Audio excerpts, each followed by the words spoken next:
গত 24শে নভেম্বর নেতাজি ইন্ডোরের সভা থেকে দলে নবীন প্রবীণ দ্বন্দ্ব নিয়ে সমন্বয়ের বার্তা দিয়েছিলেন তৃণমূলের সর্বময় নেত্রী মমতা বন্দ্যোপাধ্যায়। তারপর থেকে শাসক দলে কী তোলপাড় চলেছে তা সর্বজনবিদিত। নেতাজি ইন্ডোরের সভার 34 দিনের মাথায় বৃহস্পতিবার প্রকাশ্য কর্মসূচি থেকে ফের একবার নবীন প্রবীণ বিবাদ মেটানোর বার্তা দিলেন মমতা। পাশাপাশি উত্তর 24 পরগনার জেলার তৃণমূলের গোষ্ঠীদ্বন্দ্ব রুখতেও কড়া বার্তা দিয়েছেন দিদি।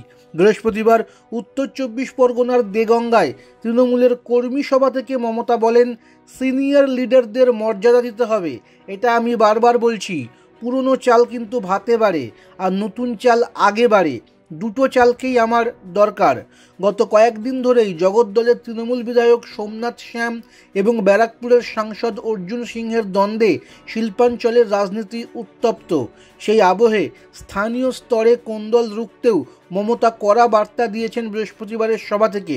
তিনি বলেছেন, স্থানীয় স্তরে কোনো নেতা যদি ভাবেন তিনি বড় হয়ে গিয়েছেন, তাহলে তৃণমূলে সেটা করা যাবে না। কোনো ঝগড়া বরদাস্ত করব না।